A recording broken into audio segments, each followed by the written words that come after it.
Hey guys, we are back and we are ready to highlight the next topic with our exciting speakers who are going to tell us where is the money and where to find them, this fantastic beast. We are just about to start the panel discussion with guys from SEGA, Irregular Corporation, Square Enix, and Wings. Hey guys, do we have you in the studio already? Hello. Hi. Hello everyone.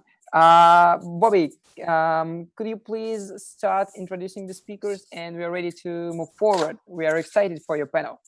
Thank you very much. Cheers, Igor. We'll get cracking. So I'll introduce myself and then I'll let the other speakers introduce themselves and we'll go in an orderly fashion, I guess. So just to kick things off, I'm Bobby from SEGA. I'm based in SEGA Europe in London. And my role is I play a role within a team called Searchlight, which is the incubation arm of SEGA. And I'm essentially the scout. So I go out talking to talented developers, looking for the next game to sign and invest in and get behind and create a huge success with. So, Mitsu, do you want to go next? Yeah, hi everyone. My name is Mitsuo, and I work in biz dev for Irregular Corporation. We are a indie games publisher. We're based in London, Tokyo, and Sweden. And we specifically look for PC and console games on the simulation, management, building tycoon games.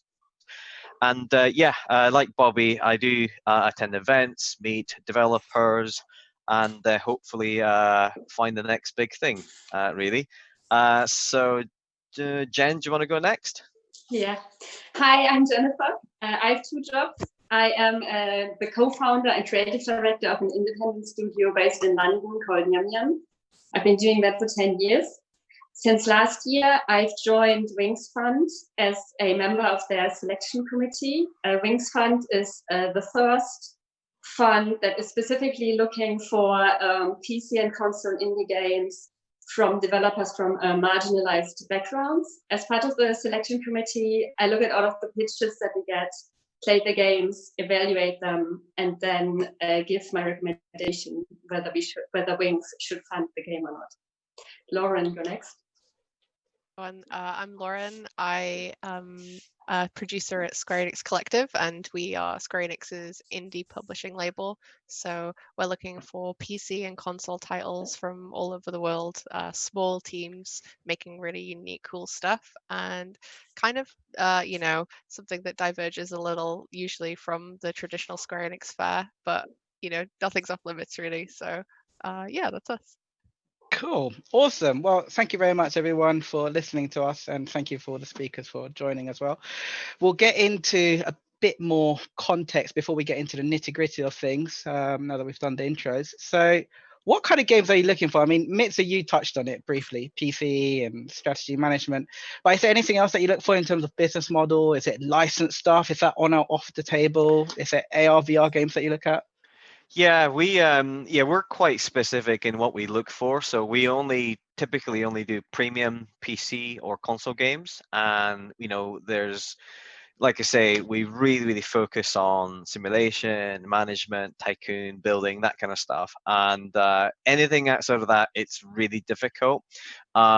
Game genres like mobile or VR, family games, that's like an instant no-goer for us. So in a way, my search for it is a lot easier because I have a much narrower focus than, I guess, Lauren or you, Bobby, or anyone else for that matter.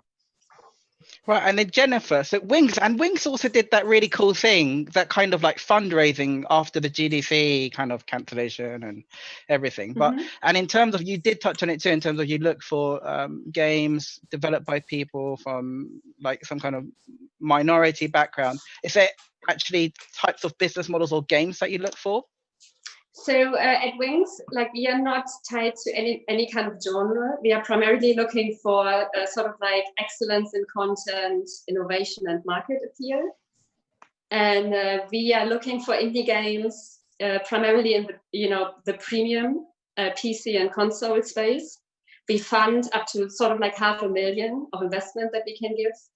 And apart from that, the most important criteria is that the team is diverse. So diversity can mean, somebody marginalized gender, race, sexual orientation, really all sorts of things. But it's at Wings, we really believe that kind of like the next big hits of the future will be made by diverse teams. That's so admirable. And then in terms of D&I, do you look for D&I aspects within the game as well? No. Okay. We don't, because we absolutely do not want to stifle the creativity of our developers. Because, like myself, as a woman in the industry, only 23% of women in the, women in the games industry is really hard, always like having to represent, all female game developers. And we do not want to add more pressure to our developers. We just really want to, elevate and empower and celebrate, the creative minds that haven't been given a sufficient voice so far. Super cool. And then Lauren?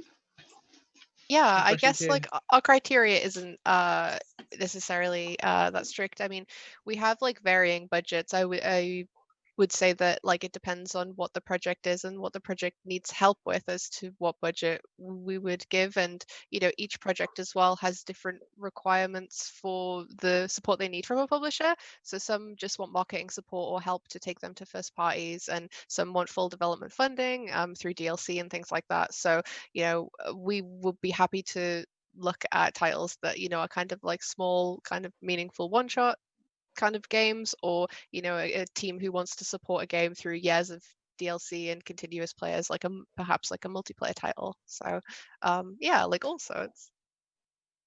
Cool. Just to answer on behalf of Sega Searchlight, so what we're looking for is PC console games, ideally premium, because that's what we're good at as a publisher. Something with a heavy lean into games as a service. We're not looking at AR or VR games. We're not looking at free-to-play games. We're not looking at mobile games. We're looking for something that's like a living kind of game. I think that would be super cool. It doesn't have to be, but that would be really cool.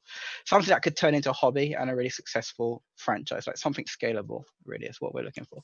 So selection criteria-wise, what do you do? Like, what is your criteria when you evaluate a pitch? Maybe should we start with Lauren this time and go the other way around?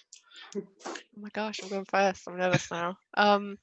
Yeah, so I suppose it's like gathering a few things. So we like to know about the team themselves, sort of like where they come from, like what they did beforehand, and what their long-term goals are for not just their title but their studio as well. Because it's it would be fantastic for us to be able to support a small studio growing big, incorporating more developers and pushing out different titles or more of the same title as well. And one thing that we're like really looking to improve in our evaluation process and as part of our due diligence is that diversity inclusion aspect.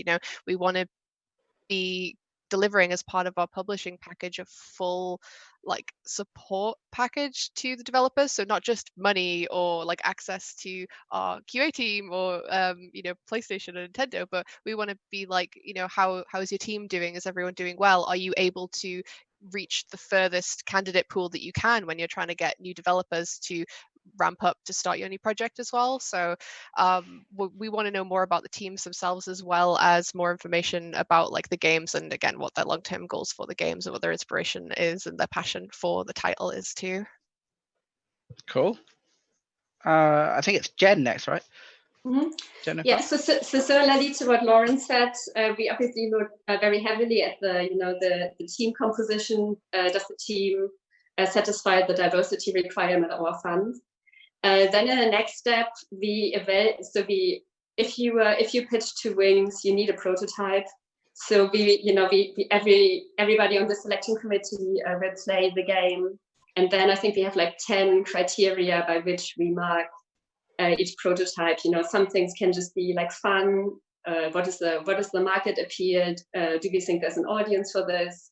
What is the visual quality? What's the quality of the audio? We look at a lot of criteria. Then we also like to see if the developer has already done a little bit of market research, and if they can tell us why they think their game is going to succeed in the market.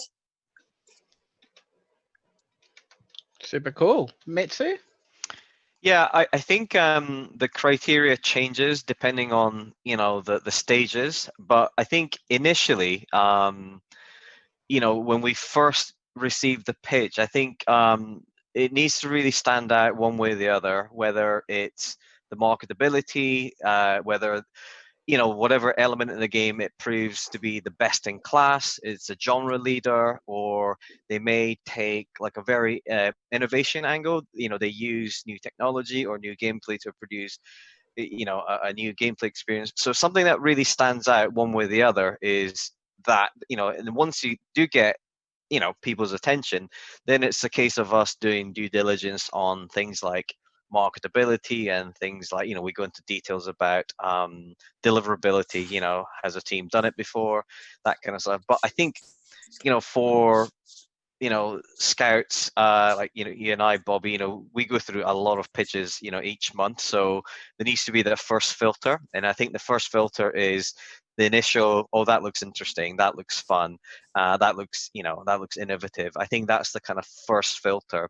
And it's, I would say, probably, you know, like 99% of the games fail. Well, will be declined in that first filter, because it either doesn't fit the criteria I'm looking for anyway, or it just looks like any other game I've seen. You know, so at the moment, funny thing is, since COVID started, I receive about 5 COVID themed related games every week, and they just all look like reskin of one another. There's nothing that excites me one bit. So I think it's quite difficult to. I think it's quite important to really make sure that your game does stand out one way or the other. Yeah, I agree. Like it's key to call out what makes your game different and why people should care about your game, right? It's absolutely true. Okay, so in terms of me, for me, the selection criteria, you guys have kind of covered a lot of ground, and I'll be repeating what you guys have said by and large, but I'll go through my cheat list anyway. So as a big category is the talent side of things. Is there a strong leadership team? Can the team deliver it? Do they have proven experience? Ultimately, are they a credible team is what I'm first looking at. Team dynamics, that's important, but and also team dynamic in terms of like that cultural fit. Do I think it will fit with SEGA? Do we, the evaluation team at SEGA Searchlight, feel like there's a good like cultural synergy there? Those things. Like, do we believe that the team are talented and are they credible? Big question, right? And then the other big question is on the game itself, the product. So is there a compelling vision beyond the game? Do you have a content rollout plan post-launch?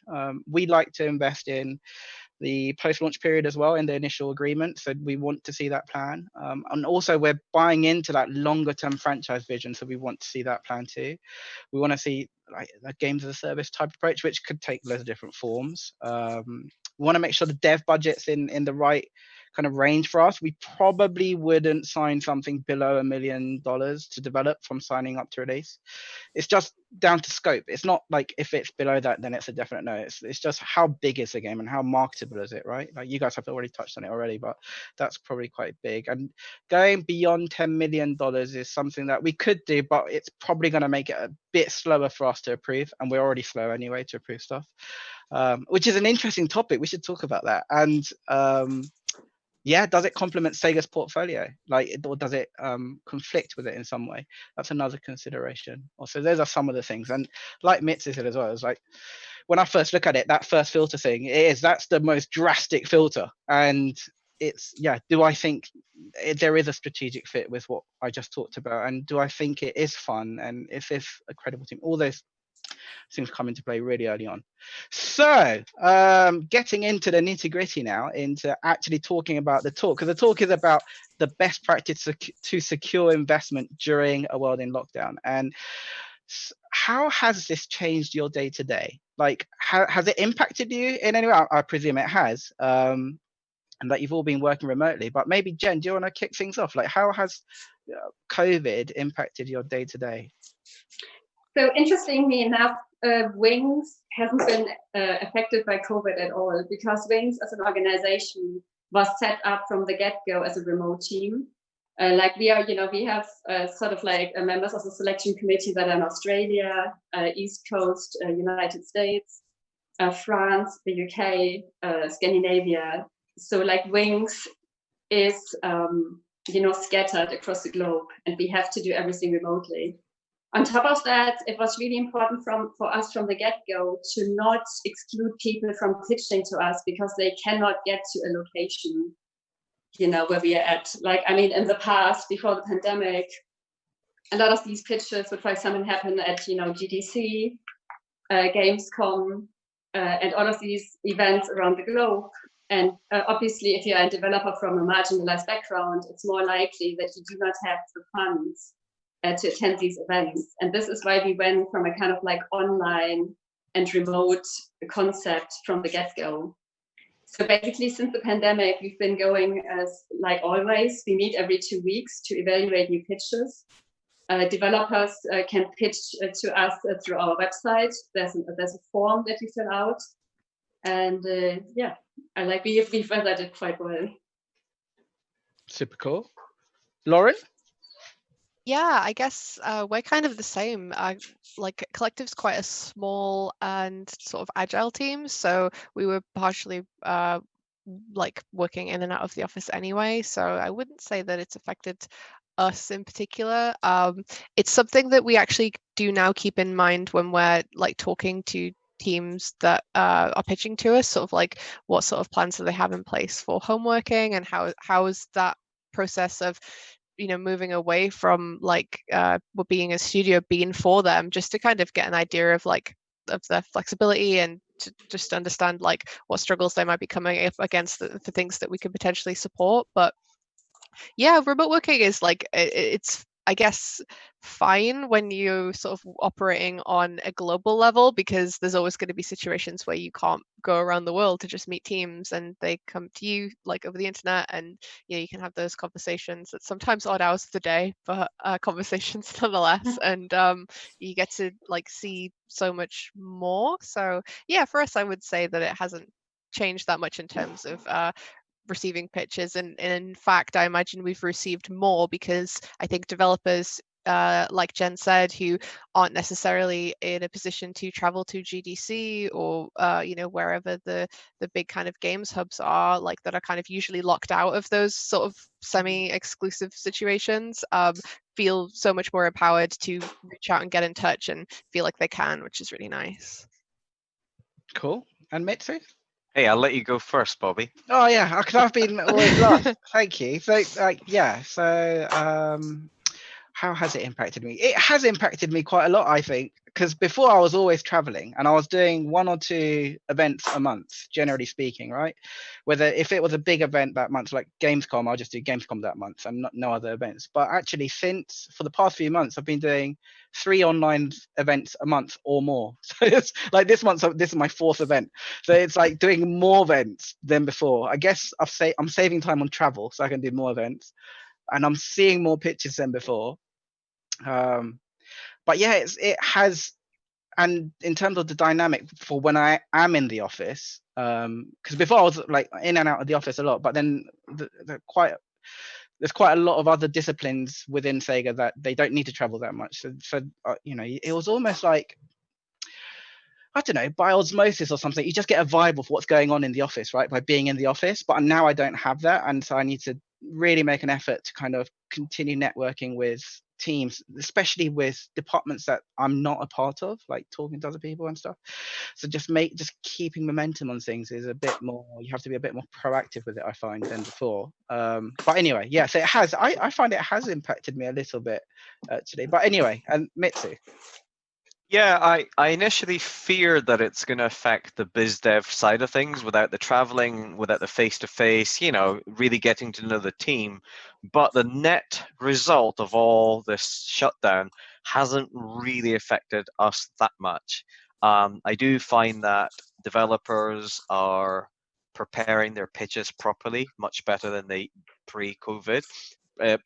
Pre-COVID, it was like fairly an email, a build, not much thought to the pitch document. Now everyone seems to have upped their game with proper budgeting and proper milestone planning. And so I do find that I think developers' pitches are much, much better and concise for sure, because we're not able to meet person face to face. Timely, I signed a new game today, put pen on paper.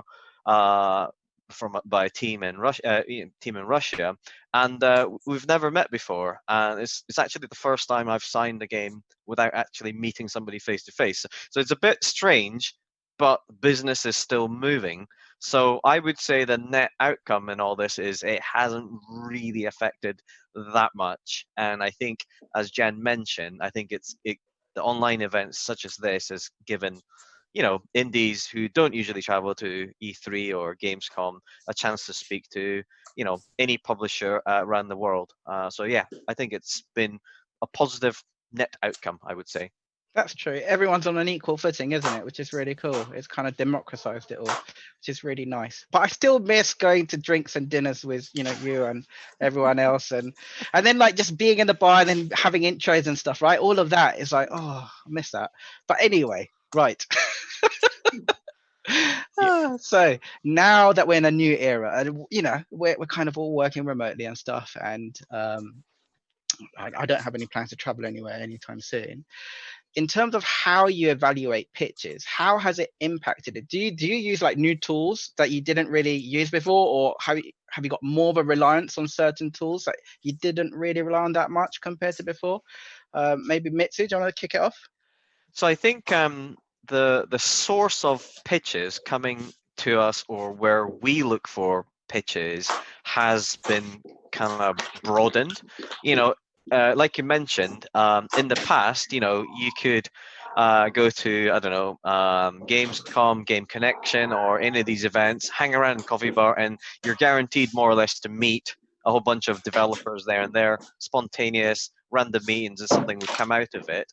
But it feels like there's a lot more avenues where we can look for games. So we haven't necessarily changed the tools we use per se, but pitches are coming in from different channels. So last time you and I, Bobby, we were doing a YouTube stream, and somebody commented saying, hey, I'm going to send you a pitch because I saw you on YouTube. So that's something that's completely unplanned, and obviously the new online events that's cropping up, it's usually fairly cheap, or it's usually free for everyone to take part. So yeah, in a way that's been quite helpful as well. So haven't really changed the way I do things, but the sources of information has kind of varied without the events. And Lauren? Yeah, I think that I've become quite familiar with the Meet to Match website at this point, like everyone else probably has. Seen that quite a few times. I would say that in general, I don't think our approach to how we sort of evaluate pitches has changed at all, because we still sort of receive them in the same way, which is by email, because we would have received them by email anyway.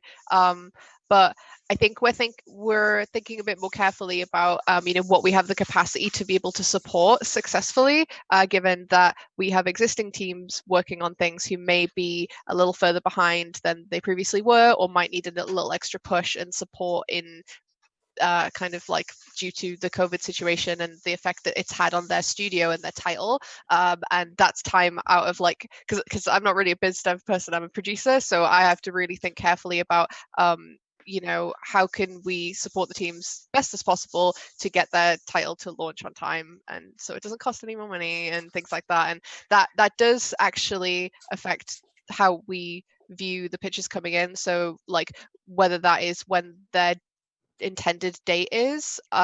So for example, like we may have looked for a title that was like landing in 2021 or something, but maybe that's a bit soon for us now because of the extra kind of energy we need to expend to support the existing teams that we're working with, because we don't want to leave them short just because we're looking for something else. We've made a commitment to them, and that's really important to us. So I suppose, yeah, like sort of like the expected release date and like length of time, whereabouts they are in the process. Like you guys said before, sort of like you will only really look at pitches that have either a vertical slice or a prototype already. Like if someone came to us with just a pitch deck and no vertical slice or no prototype or no demo, we would say, this is cool, but we can't look at this right now because we can't give you a proper evaluation on whether we can support that or how long that'll take. So come back to us later when you have that, and maybe we can talk again if you're still kind of interested in working with us. So Yeah, I think that. Cool. Jennifer? Do you mind repeating the question? I had to let the cat in. It's all right. Sorry. I wondered what was happening. Now that we're in this world where we're working remotely and not doing the traveling so much, and we're relying on I don't know, things like Zoom or whatever so much more than before, have you found that your method of evaluating pitches has been impacted by maybe the tools you use or anything like that? Yeah, not really, because as I said earlier, Wings was set up from the get-go to be this kind of like virtual, like remote working organization. And we are using a lot, like Google Docs to kind of like have spreadsheets with, what are the current projects that we are looking at, what is the status of the games that we've shown interest in, what is the status of the games that we have signed. We use Slack for team communication. And I'd say that's about it. We do almost nothing via email. Everything is either done via Slack or Google Docs. Cool.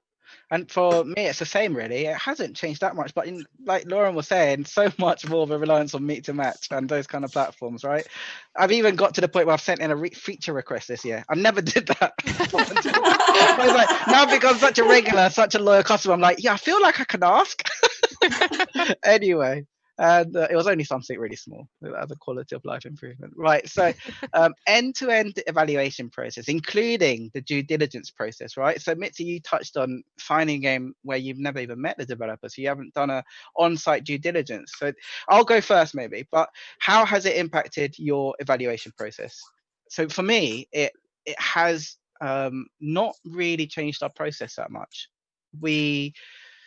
It is slower than before, though, to be honest, and we can't do the on-site due diligence, so we do it over like a Zoom or whatever. And then as part of the due diligence, we're kind of like having the people walk around the studio to give us like a virtual studio tour. It's almost like trying to buy a house online or something, right? It's kind of like, because that's what they've started in that sort of what's it called, residential kind of housing market as well.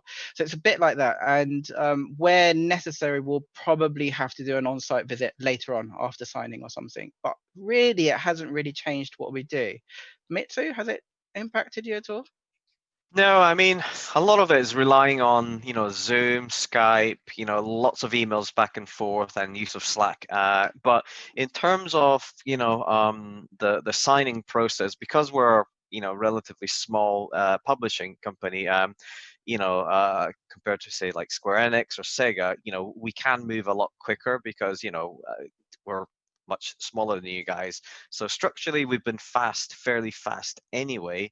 But I think due diligence still has to take place even in COVID days, and I think as much as we're kind of relying on what the developer sends, I still do like to meet them face to face and get a feel for the team, and because sometimes when you visit a studio, you can feel the buzz in the studio, and that's something that you just can't really get in COVID days, right? When they're shut down. So yeah, in a way, there is a risk to that. There's only, but in terms of, how has it really affected too much? I think if anything, everything's become more structured. A lot of the checks could have been done on site visits, all in the same visit with a lot of gut feel and all the rest of it, but now a lot of it's become very, very structural for us, so we'll have production due diligence, we'll have marketing due diligence, we'll have design due diligence. So a lot of it has to be a lot more structured. And as a result, it is taking a lot longer, but potentially for the good for, for both parties, because I think it gives even the developers a chance to talk to us in more depth about what we can provide, what we can't provide, and our due diligence I feel it's much better this way. So even if we go back traveling and doing on-site visits, I think our current due diligence process, which is a lot stricter now than it was in say January, I think that's going to be here to stay, I think. Yeah, like we updated our due diligence checklist as well, actually, since lockdown, because we had to, right, and make sure we adapted it. And I think the changes we made is, like you said, it's almost like going into more detail, it's more process actually. But the people that we're doing the due diligence with have consistently said this is a really good exercise to even go through this, because we didn't even think of some of this stuff that we should be thinking about it, right? And it's normally stuff that we'd have talked about organically on the day when we visited them. So it is more structured. But anyway, Lauren, has it impacted you at all? I mean, I guess it's probably no surprise that it probably does take a long time to get through our layers of corporate bureaucracy, I suppose, is the politest way I could put it. But we do try and make it as transparent as we can for the devs, so they know exactly where they are in the process and what to expect from the beginning. Like, you know, when we kind of start those talks, we'll always let them know exactly who is like in hand of their pitch, and at the moment who like we as kind of like people who are supporting their pitch are passing it on to, and what decisions those people make, so that if it is taking sort of like a little bit of time, we just want to give them that reassurance that it's not that we don't like it or it's being lost, it's just that it has to go through things like legal and finance and blah blah blah. X kind of like corporate person needs to see it.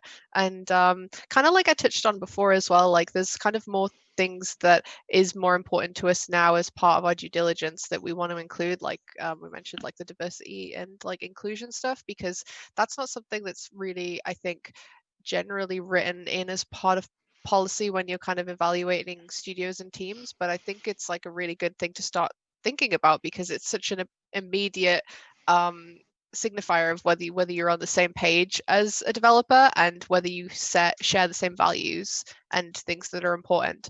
And also, you know, like if they're a team who are small and they want to grow in the right way, like I mentioned before, you know, you want to make sure they're like reaching the biggest possible candidate pool, because even things down to like the wording of job descriptions and stuff like that they might put out, like it can be kind of exclusive, and we don't want that for them. We want them to be able to get the best teams to make the best games. So we're trying to work out a way to put that in our paperwork, I guess, because you don't like Mitsuo said, like you don't receive that when you're like kind of naturally in the studio and like kind of getting to know them and kind of on a personal basis. I think it's really good to have it all like locked down as paperwork and kind of very black and white, I guess, so there's no misunderstandings, which can happen when you're kind of doing a lot of online back and forths. And it means that like everyone's on the same page that way. But other than that, like I don't think that our process has changed that much. It just does take a wee while. And Jennifer, I guess it hasn't really changed from your previous answer. No. I mean, like everybody has almost, you know, like covered like all of the things. So maybe I can talk a little bit about how the selection and due diligence process works at Wings in general. So we have a selection committee. I think it's like a 7 female developers on it at the moment. And if the selection committee says that we are interested in the game, it's being passed on to the production team, and the production team does a double check, especially on the kind of like on the budget, because while we are evaluating the pitches, we are of course looking at, you know, return on investment, but it's really easy to overlook something. For example, we had one game that we were initially interested in, but after we did kind of like a double check on the budget, we noticed that the developer hadn't included localization cost. And this was a very story-rich game, and it increased the budget quite significantly. So we also kind of like double check the general development plan, and then the team's ability to deliver. However, with that, I have to say, so because we are looking for diverse teams, a lot of these teams do not have a track record. And there's also a lot of kind of like, you know, students who just graduated that are pitching to us. And I think we are a little bit more willing to take a risk on teams like that if we really believe in the game. Yeah, and basically after the due diligence has been done, we go into a negotiation phase. And as part of this negotiation phase, there is a market analysis that takes place. And I said earlier that we are always quite keen to see that a developer has done, you know, some sort of market analysis and has thought about, you know, who is this audience, like who's going to buy this game. And we're kind of like doing in this last step our own market analysis, and then kind of like compare this is what the developer has done, not necessarily to invalidate what the developer has done, but just like to get like, what is our perspective, like what are the different perspectives on this title. And then if all of that seems right, we offer them a deal. Super cool. Thank you. Right then, so, and just yes or no answer, a very quick one. Are you still signing games right now, even throughout this lockdown period? I guess Mitsuo, it's like obviously a yes. You just signed one. Jennifer, is Wing signing games at the moment still? Yeah, I had a quick look, and I think we signed 3 games during the pandemic, and we've expressed interest in 5. Super cool. And Lauren? Yeah, I think we are looking for something, but like I said before, our criteria has changed slightly. So things that we have evaluated previously might not be suitable anymore, and we're kind of like looking, but we are kind of looking, yeah. Yeah, and same at SEGA Search. We still haven't lost our appetite. We're still, if anything, we're trying to do more than before actually, which is pretty cool. So this is really where it gets, I think, interesting for the viewers in terms of how is it that they can secure investment during this kind of world that we're living in today. So as a bare minimum, what is it that you need to see materials wise to be able to sign a game? Maybe Jennifer, do you want to start it off? Mm-hmm. So step number 1 is we need diversity information. Who are the people making this game? Who are the people who are going to financially benefit if the game is doing well? Because these are not always the same people. A company can be owned by someone else who's not the developer. Then the second thing that we need as a bare minimum is a prototype.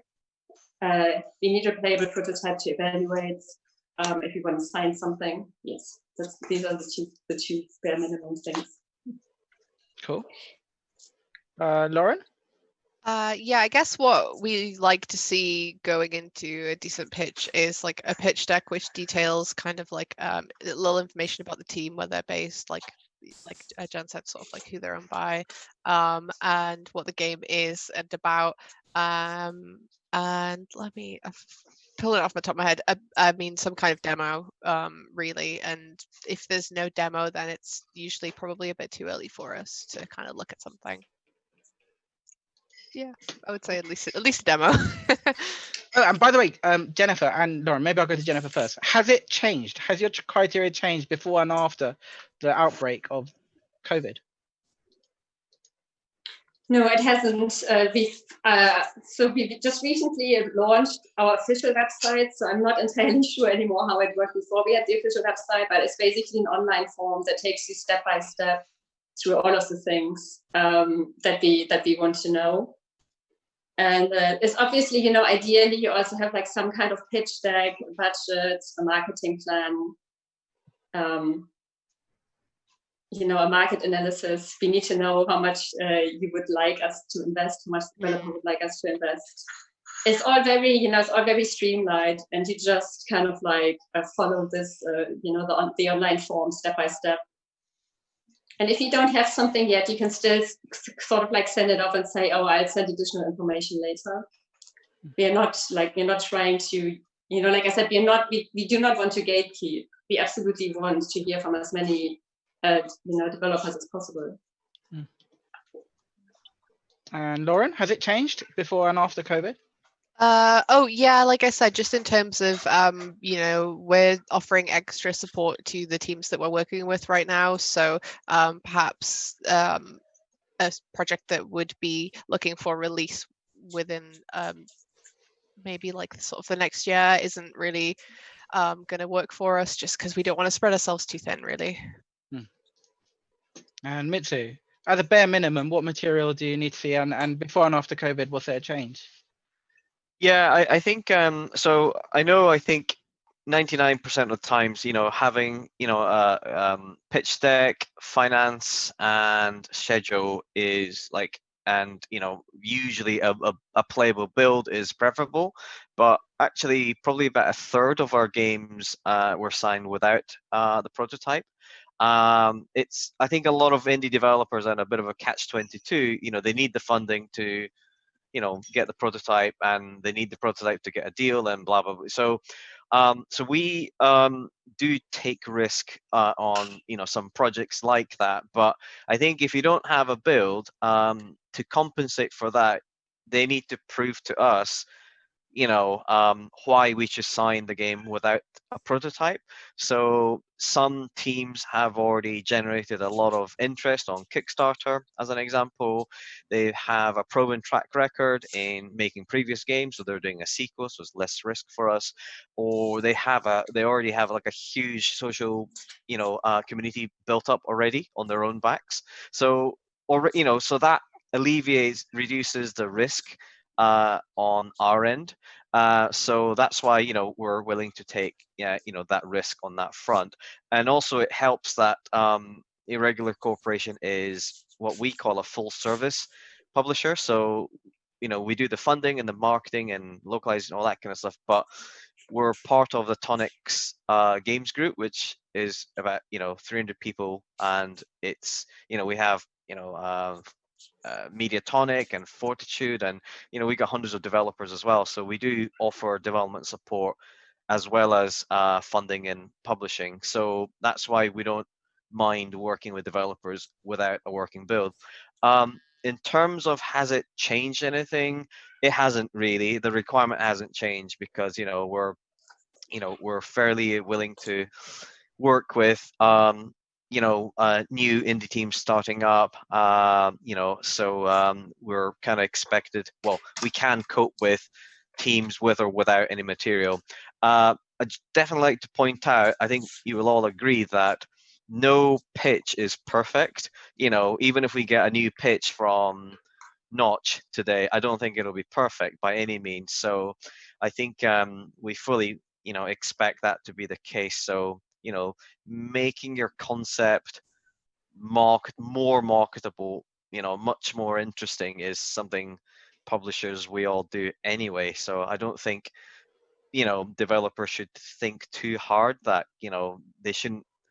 I would prefer they send it, rather than not send it, because we often maybe see the project from a different angle, and that might turn into something. So yeah, I definitely encourage developers to keep in touch with publishers and send things. I think it's okay for developers to send a PowerPoint that's not very sexy. That's fine with me, because I'm only interested in the content. So yeah. Yeah, Cool. I agree with that. I agree too.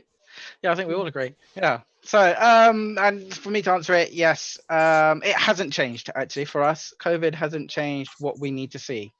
In terms of what we do need to see, we don't necessarily need to see a playable build and play it. If there is one, great. And if there's a video, awesome. But again, it's not necessary. Like some kind of moody video thing could be enough. If there is credibility in the team, right? As long as we can believe, yes, the team can deliver this. It's a safe pair of hands. This team can ship this awesome vision. As long as we get that, we don't need to see a prototype. But if you've already done it, awesome, great. Big bonus points. In terms of what we want to see in the pitch, just to give you a rundown of what I like to see, and when people, because sometimes quite a lot of developers ask me, what do you want to see in the pitch? So I'll just answer that. So I want to see a high-level project overview, a studio profile about the staff, about the team itself as well. What have you shipped together? What have you done individually before that even? In terms of project information, what the design pillars, the USP, why should anyone care, the competitors, the influences that you've had, that kind of stuff. Post-launch content plan for at least a year. I want to see that. Commercial details about the cost and when you reckon you can release the game, when would it be ready, what platforms you're targeting, that sort of stuff. Definitely want to see that. Longer term studio vision, like your purpose, your values, your mission statement, that kind of thing. Would love to see that.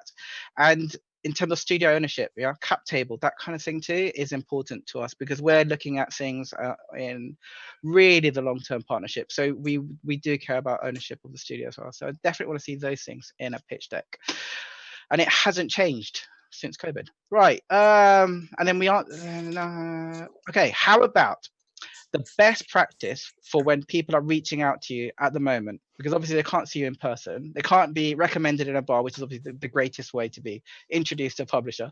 What is the best way for people to reach out to you, and what should they be mindful about? What are the best practices, the do's and don'ts? Even like, just don't do this, right? Even that could be really good advice. Maybe Lauren, do you want to kick it off?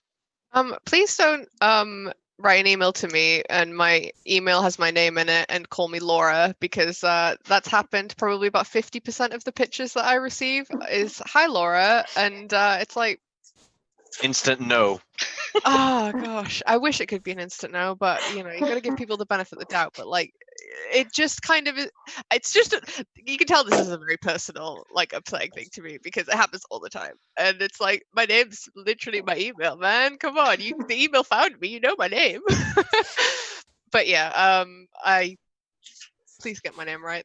That's great. Or you can message Chris, because no one gets his name wrong. But basically, you can get in touch with us. We have like a catch-all inbox, collective inbox, where you don't need to know my name, which is great for everyone. And on Twitter as well, like people have messaged me on Twitter with their pitches and said, you know, hey, we've got something we'd love to pitch to you. What's the best way to get in touch with Collective? And then it means then I can give them the email. It means that inbox our whole team has access to. So yeah, I'm trying to think of like where else people have kind of like found us, but I get a lot of messages on Twitter, and it's just people kind of like wanting to know what our process is and stuff. So yeah, if you see my work Twitter, like feel free to hit us up, because I can give you guys all the information there. Cool. And what is the catch-all email address for the collective, by the way?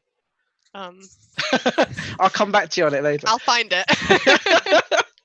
Right, Mitsu. Yeah, I mean, you know, the best way of contacting me and Irregular is, well, any social media. You know, our website has somewhere you can, you know, send your pitches in. You know, my email, LinkedIn, Facebook, Twitter, they're all open. I have no problems with people contacting me in any way possible. So yeah, any is the answer. So you don't, definitely developers don't have to wait until we kind of bump into each other in an event, or arrange like, you know, like a short 20-minute meeting on, you know, all these kind of online events. So yeah, any channel. You know, there's not that many people with my name, so if you do a search for me on Facebook, I'm usually probably one of the first ones to come up. And also best practice, I would say, I think doing your homework is, you know, is really, really important, not to waste anyone's time.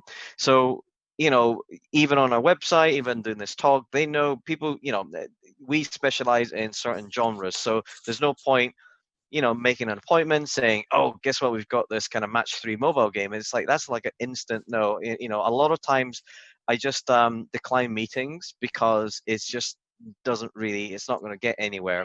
And also, even if you were, say, making a game genre that might be interesting, I think understanding the space you're going to be in, and understanding who the big players are and how your game compares against them, that's really important. Because I always ask, you know, so let's say you know, somebody would pitch me, I don't know, like a FPS game. It's not for us anyway, but if I entertain that discussion, you know, they'll say things like, oh, my game is better than Call of Duty, and I can make it with just me and my brother.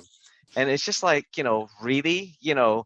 So I think being able to kind of understand what you're pitching to us, and, you know, being realistic about, you know, your deliverability, and really understanding the market is something that's really, really really important. Because a lot of teams would say, I don't have a demo, but I can explain it to you.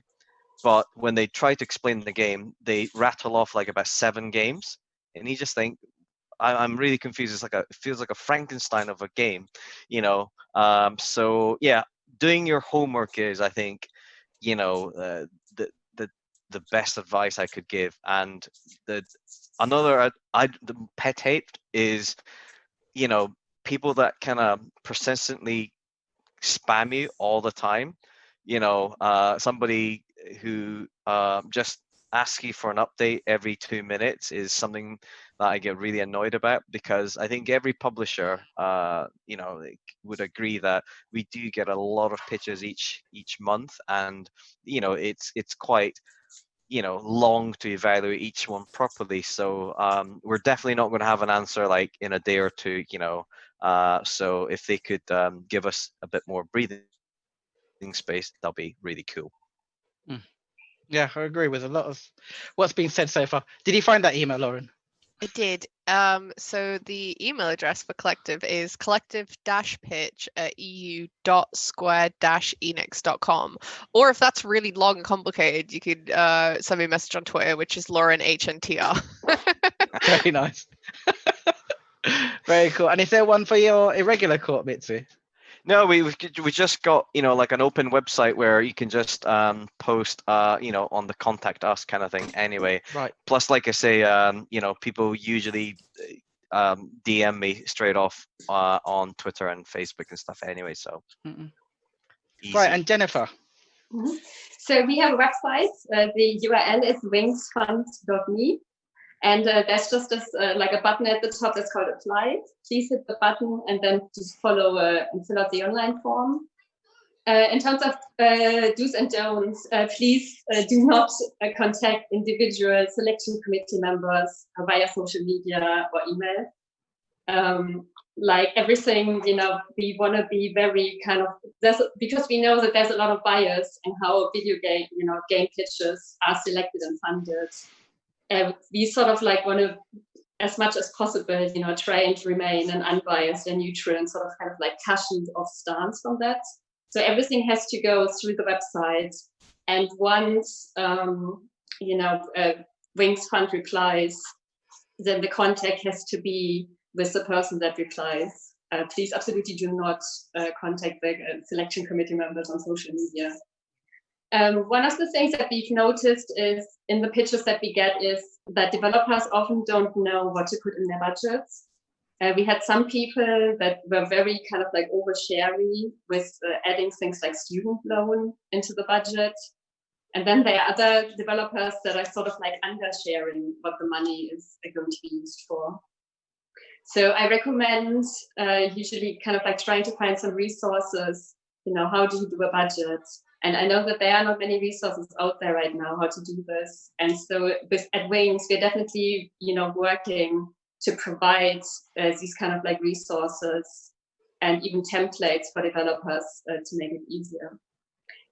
One other thing that I noticed is that some developers, they do not send so much as a pitch, but more of a design document.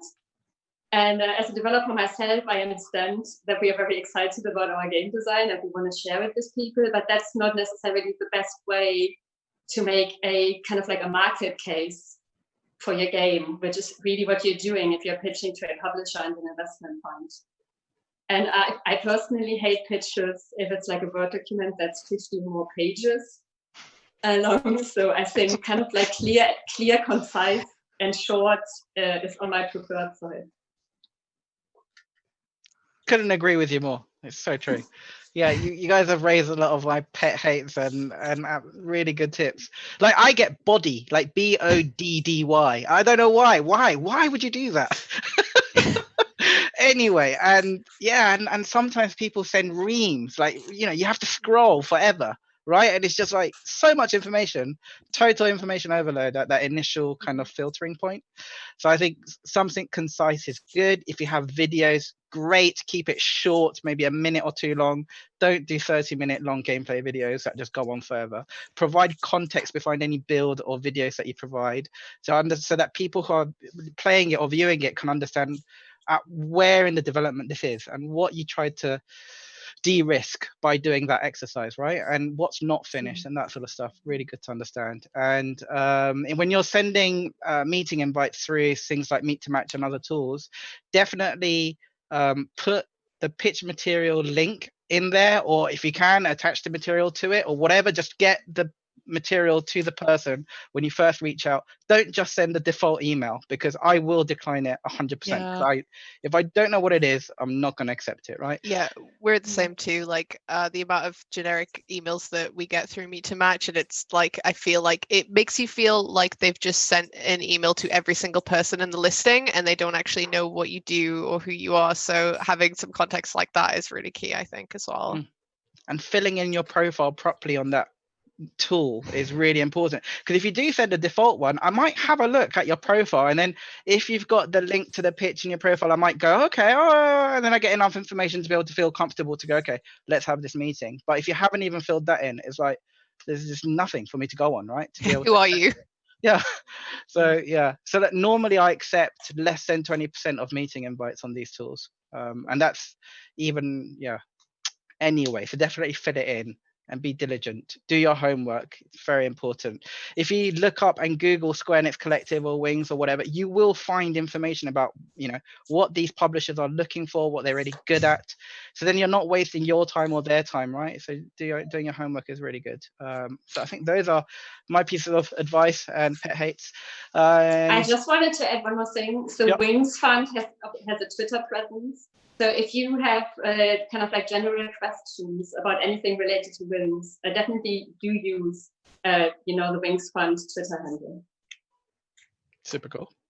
So we've got 7 minutes left until the end of this panel, and I wanted to open it up to questions. And I think Igor was keeping an eye out for questions. Yes, I do. Thank you very much, Bobby. Thank you, Lauren. Thank you, Jennifer and Mitsuo. I just was like, should and not you myself inside of me say your names wrong, like to piss you off a little bit, to make it warming up. And I just, to be honest, can't believe that people can really make such the mistaking the name, because it's like so important to say people's names right, especially when you come to them to ask for money, right? Yeah, you want how many millions of pounds from who? Sorry, don't know Laura, don't know her. Oh, that's hilarious. So the main question and the main thing people are writing in the lectures chat is, show us where the money is. But I think we're better move to some like really questions people are interested to. So we have some time for that. So people are also very grateful for the insights and for you repeating all the important things one by one. So one very important thing is, it's asked by Dan Reut. I really hope I spell it correctly. I can see how it's written, but I may spell it a little bit wrong, so sorry if I do. So the question is, on what stage of development a game should be in order to start discussion about investment? Vertical slice or demo? So, Bobby, can you comment on that? I'd say early as possible. Well, for me, this is always a rule. Reach out as soon as you feel you're ready. If you feel like you've got the chops, that you've got the past experience or the hype or whatever to kind of make an investor believe you can deliver the game, just pitch it early, right? If you feel like, okay, we're just graduates, we're a new team, we need to prove ourselves for you before we pitch you, then maybe do work on a demo or vertical slice before reaching out. But I'd go as early as you can, because it doesn't hurt to go early.